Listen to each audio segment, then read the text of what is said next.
Maagang nagising si Dominic at mataman pa niyang pinagmamasdan ang himbing pa ring asawa. Maganda pa din si Audrey, kung kaya ay lalong napapaibig si Dominic dito. Mahal na mahal niyang asawa. Labis ang ibinibigay niyang respeto at pag-aalaga dito.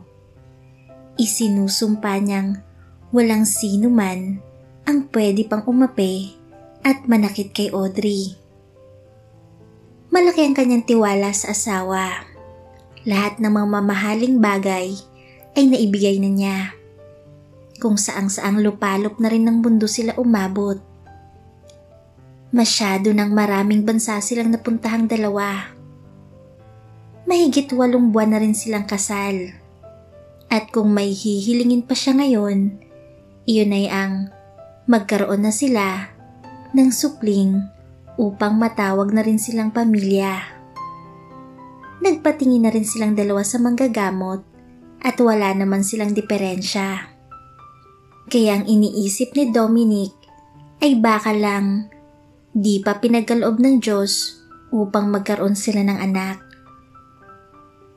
Naupo sa side ng kama si Dominic, malapit sa tulog na si Audrey. Hinimas niyang buhok ng asawa. Ang natural na kulot na buhok nito na lalo pang nagpaganda sa kanya. At di naman ito ng isang palad ang makinis na mukha ng kabiyak. "You're still so beautiful kahit natulog ka pa." Bulong niyang napapangiti. Gumalaw si Audrey na mukhang naaalimpungatan at napangiti siya nang makitang nakaupo sa gilid ng kama ang gwapo niyang asawa na nakasuot lang ng roba. "Good morning, beautiful." Masayang bati ni Dominic. Lalong lumapad ang pagkakangiti ni Audrey. Masaya siya kapag ganitong bagong gising siya at binabati siya ng asawa at maganda pa rin siya sa paningin nito, gayong magulong kanyang buhok na kahit papakiramdam niya'y ang oily ng mukha niya. Iniabot ni Audrey ang mga kamay kay Dominic, dahilan upang ibangon siya nito. Masuyo siyang iniupo ni Dominic at buong higpit na niyakap, at ang isang bagay na lubos na nagpapaligaya at nagpapadamang sobra siyang mahal ni Dominic ay ang hagkan siya nito sa labi kahit pa hindi pa siya nakapagmumog. Alam na alam niya't damang-dama niyang mahal na mahal siya ni Dominic at wala na nga siyang mahihiling pa. "Dom, mahal kita." Malambing niyang sabi at nakayakap pa ang mga braso niya sa batok nito. "Mas lalong mahal na mahal kita, asawa ko." Tugon ni Dominic at hinagka ng asawa sa tungki ng ilong nito patungo sa kanyang noo at mga pisngi. Napangiti si Audrey dahil naging gawain na nila ang magniig sa tuwing nagigising siya. Sobrang masaya siya dahil buong puso siyang tinanggap ni Dominic kahit pasiwari ng nauna sa kanyang pagkababae. Pagmamahal ni Dominic ang dahilan kung bakit hindi na masyadong naaalala ni Audrey ang sakit na nadama sa paglisa ni Warren. They are both kissing hard, as aggressive as they could, at marahan siyang inihiga ni Dominic sa kama. After undressing her, he gives her a very romantic kisses that made her moan. And when their body met, ay pareho silang napangiti at nakadama ng luwalhati ng katawan nila'y napag-isa. "I love you so much." Paulit-ulit na sambit ni Dominic habang inaangkin ang asawa. "I love you too." Tugon niya. Nag-uusap ang kanilang mga mata nang magkatitigan nang biglang nag-ring yung cellphone. "Sige na, sagutin mo na."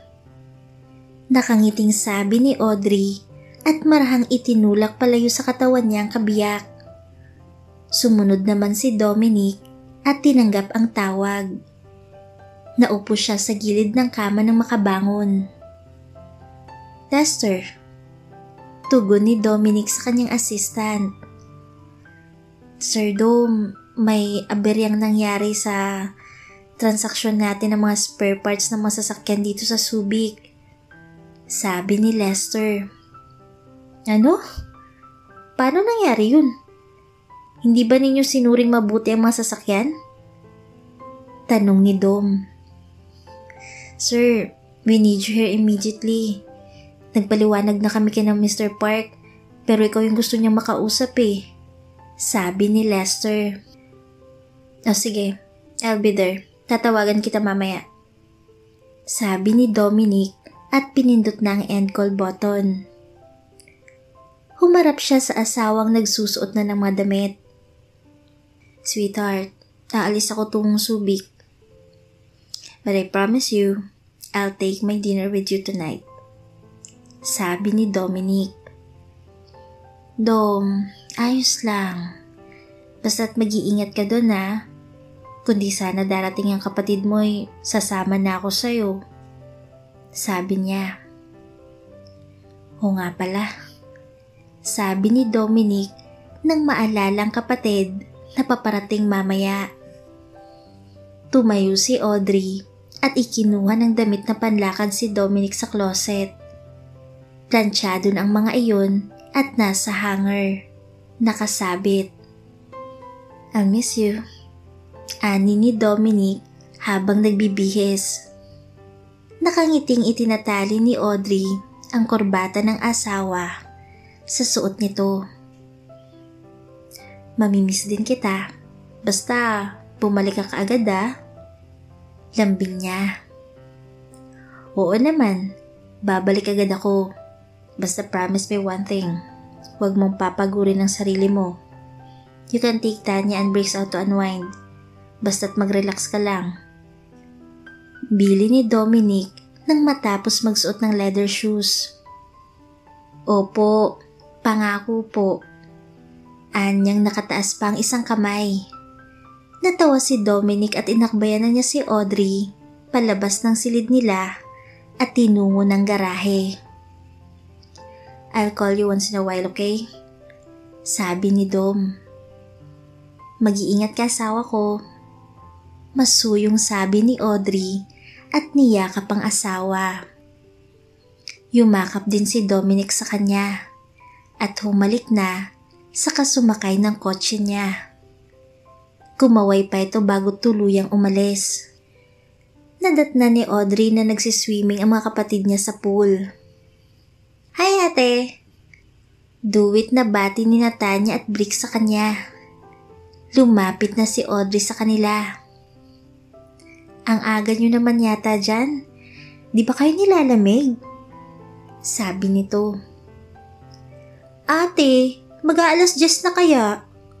sabi ni Tanya. Ano? Gulat na sabi niya. "Ate, di ba ipagluluto mo pang kapatid ni Kuya Dom? Alauna, andito na yun. Umalis ba si Kuya upang sunduin ang kapatid niya?" sabi ni Briggs at umahon sa pool saka naupo sa gilid malapit sa kinatatayuan ni Audrey. "Papuntang Subic ang kuya nyo. Medyo makulimlim kasi kaya akala ko napaaga ang gising ko," natatawang sabi ni Audrey. "Akala nga namin naglilihi ka na kaya nagiging tamad ka na magising na maaga," biro ni Tanya. Natigilan si Audrey. Muli niyang naalala ang pagkalaglag ng sanggol sa kanyang sinapupunan noon. At muli niyang naalala si Warren. Muling nagbalik ang sakit ng mga alaala ng kahapon at bigla na lang siyang napaluha. "Ate, ayos ka lang ba?" Worried na tanong ni Tanya at lumapit sa kapatid. "Sorry po." Nagpahid ng luha si Audrey. Ayos lang ako, Tan. Sige ipagluluto ko lang kapatid ng kuya nyo. Aniya at pilit na ngumiti. Tinulungan ng mga kasambahay si Audrey. Mahigpit kasing ipinagbili ni Dominic sa mga katulong na huwag papayagang mapagod ang asawa. Sana magustuhan ng bayaw ko maniluto ko, sabi niya. Naku po Ma'am Audrey, tsak po yun at masasarap naman talaga maniluto nyo, sabi ng isang katulong. Napangiti tuloy siya at nagkalakas loob. Dining room was set and the meals are ready on the dining table. Iba't ibang putahe ng mga ulam ang nakahanda na si Audrey mismo ang nagluto. Si Mang Sebastian na ang sumundo sa kapatid ni Dominic sa airport. Kausap ni Audrey sa telepono si Dominic. Kumain ka na ba? Tanong ni Dom. Hindi pa asawa ko, sabi niya. Kaya nga ayaw kong maalis dyan dahil ginugutom mong sarili mo, sabi ni Dominic. Hindi naman, kaso antayin ko na lang ang bayaw ko. Sasabay na kami mag-lunch sa kanya. Tumawag nga si Mang Baste na on the way na sila. Ganun ba? Sige, basta't kumain ka ha. Ikaw nang bahalang magsabi sa kapatid ko kung nasaan ako. Basta darating din ako dyan mamaya, wika ni Dominic. O sige, aantayin kita. Magbibihis na muna ako sabi naman ni Audrey. Asawa ko, huwag masyadong magpaganda Baka mainlove pa sa'yong bayaw mo. Biro ni Dominic. Kahit naman mainlove siya sa akin, ikaw lang ang mahal ko. Ganting biro ni Audrey na pareho pa nilang pinagtawanan. Nagbihis na nga si Audrey. Simpleng damit pambahay lang, ngunit maganda pa rin sa kanya at kita pa rin ang magandang hubog ng kanyang katawan. Naglagay din siya ng konting makeup at perfume na regalo ng asawa sa kanya mula sa France. Bumaba na sa kusina si Audrey dahil nakaramdam siya ng uhaw. Kumuha siya ng tubig mula sa fridge at nagsalin sa baso sa kadahan-dahang uminom. Ang mga kasambahay ay abala sa pag-prepare ng silid ng bayaw niya, kaya walang katao-tao sa kusina. Kumain na din siya ng imported chocolates. Inilagay niya ang basong ginamit sa lababo at sobrang nagulat siya nang makitang lalaking kanina pa pala nakatayo sa may pintuan. Warren? Gulantang na sabi niya. Mabilis naman siyang sinugod ng mahihigpit na yakap ng binata. Audrey, mahal. Sabi niyang sabik na sabik dito. Nasurpresa ako. Kaya ka ba wala na sa villa? Dahil dito ka na kay kuya namamasukan? Sabi ng binata. Si Audrey naman ay naniga sa kinatatayuan. Si Warren nga bang kapatid ni Dominic? Ang bayaw niya? At kaya ba ito naririto ngayon? Mahigit 1 taon at ngayon ay nagbalik na ito. Bitiwan mo ko, Warren. Sabi niya at itinulak palayo sa katawan niya ang binata. Mahal, bakit? Hindi mo ba ako na-miss? Sabi nitong nalulungkot. Itinaas ni Audrey ang kanang kamay niya at ipinakita ang suot niyang singsing sa binata. Kasal na ako, Warren. Kasal na ako kay Dominic. Sabi niya. Ano? Paano? Saan kayo nagkita? Bakit? Takang tanong nito na nasasaktan.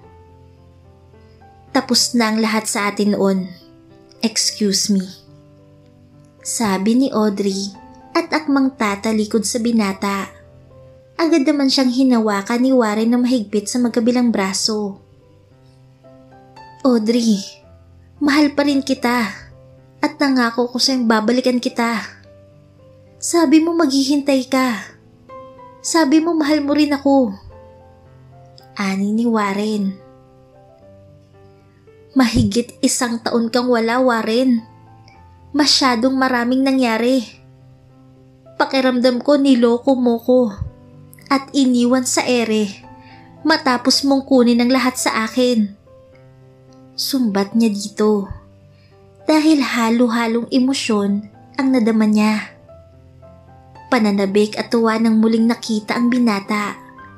Ngunit pagkalito at takot din sa puso niya.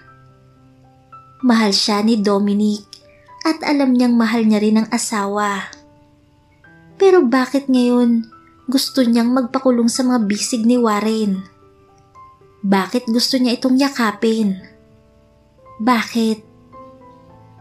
Paano mo ko agad pinagpalit, Audrey? Luha ang tanong ni Warren. Bakit siya? Bakit si kuya pa? Napaiyak na din si Audrey. Dahil wala ka. Dahil iniwan mo ko. Dahil hindi ka na muling nagbalik. Dahil nasasaktan ako, Warren. At dahil nalungkot ako. Si Dominic lang ang naroon sa akin ng mga sandaling kailangan kita. Siya ang dahilan kung ba't nakayanan kong labanan ng lahat ng masasamang nangyari sa akin na mawala ka. Sabi ni Audrey. Para mo kong pinatay, Audrey. Sana namatay na lang ako. Sabi ng binata. Nang maramdaman nilang may paparating, ay mabilis na pumasok sa loob ng bathroom si Audrey at doon ay napahagulgol. Kinapa niyang dibdib niya at ramdam niya sa puso niyang may puwang pa si Warren. Sir Ren, ayos lang ho ba kayo? Takang tanong ng katulong. Okay lang ako. Medyo sinisipon lang. Tumuloy na sa dining room ang binata. Sobrang dami ng mga pagkain sa komedor. Nang di mapakali ay kinuha niyang duplicate na susi at dahil doon ay nabuksan niya ang bathroom. Kaagad niyang niyakap si Audrey na umiiyak. Bitiwan mo nga ako, Warren. Ani ni Audrey. Bawat araw ay wala akong ibang hinangad kundi ang makita at muli kang makapiling. Sorry kung nasaktan kita noon. Sorry kung bakit di na ako muling nakabalik agad. Sorry, Audrey. Sabi ni Warren. Nangyari na yun, Warren. Tama na. Sabi ni Audrey. Paano naman ako? Di ko kayang mawalay sa'yo, Audrey. Tama na yung minsang halos mamatay na ako sa kakaisip kung nasaan ka na. Kung ano nang nangyari sa'yo at sa pamilya mo habang wala ako. Pero heto ka na ngayon. Ngunit pag-aari na ng iba. Ani ni Warren. Bakit, Warren? Sabihin mo nga kung bakit ka nawala. Bakit mo ako iniwan? Tanong ni Audrey. Luhaan.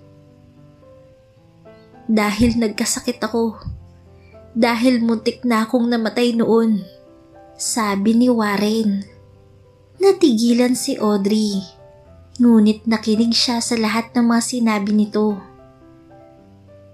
Nagkasakit ako sa mga bato ko. Akala ko dati hindi malala. Kaya di ko na agad sinabi sa'yo. Dahil ayaw kong mag-alala ka pa. Pero sobrang nanabik na ako sa'yo. Isang araw, bigla na lang akong hinimatay. At nang magising ako, nasa Canada na ako. Ginamot ako doon at si kuya mismo naging kidney donor ko. Siya ang nagligtas ng buhay ko. Binawalan din ako ng doktor na bumiyahe kaya di na muna ako umuwi. Nagpalakas muna ako. Pero heto ka na ngayon at kasal na pala sa iba. Sa kuya ko pa. Sobrang nahabag si Audrey kaya niyakap niya ng buong higpit si Warren. Di niya na alam na may matinding karamdaman ito noon. Nang umalis ka noon, 2 taong sumunod na nawala sa akin. Luha ang sabi ni Audrey. 2 tao? Sino? Tanong ng binata. Si nanay. At yung sanggol na magiging anak sana natin. Buntis ka nang iwan kita? Tanong ng binata. Oo. Sabi ni Audrey. Pareho silang napaiyak lalo. At yung puso ni Audrey ay halos magdurugo na dahil daman niya sa puso niyang mahal pa rin niya si Warren. Nagkahalikan sila. Mapupusok na mga halik, hudyat kung gaano nila na-miss ang isa't isa. Nang maalala ni Audrey na may asawa na siya, ay natigilan siya. Warren, kalimutan mo na ako. Mahal ko ang kapatid mo at kasal kami. Masyadong mabait si Dom at wala akong nakikitang dahilan upang pagtaksilan siya. Mali ito. Ikaw ay bahagi na lang ng aking lumipas.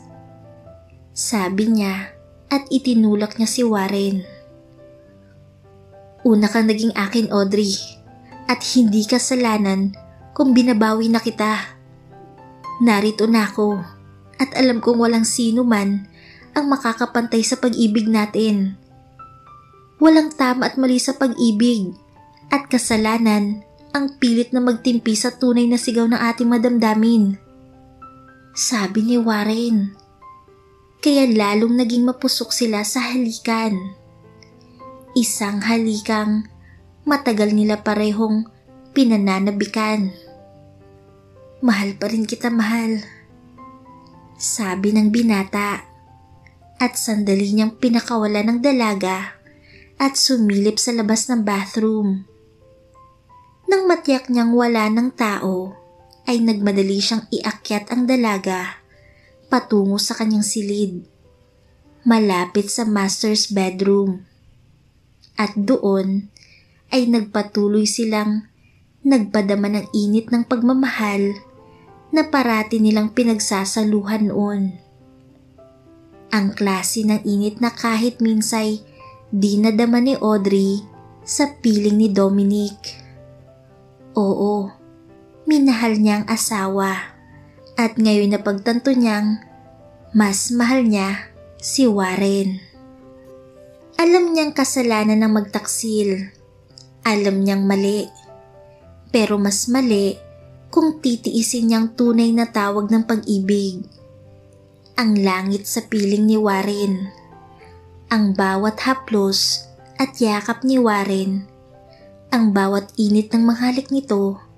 At yung klase ng lovemaking na si Warren lamang ang maaaring magpadama sa kanya sa paraang nais niya. Oo, at maligaya na sila ngayon nang marating ang rurok ng kaligayahan. Maluwalhati na. Nagulat si Audrey nang makita si Dominic na nakatayo sa may pintuang nakalimutan yatang ilak ni Warren. Nagkasala na siya. Sila ni Warren. Paano nang damdamin ni Dominic? Mali sa mata ng tao at lalo na sa Diyos ang ginawa nila. Ngunit kahit kailan ay di kasalanan ang magmahal. Dominic? Sambit ni Audrey at agad na nawala ang asawa.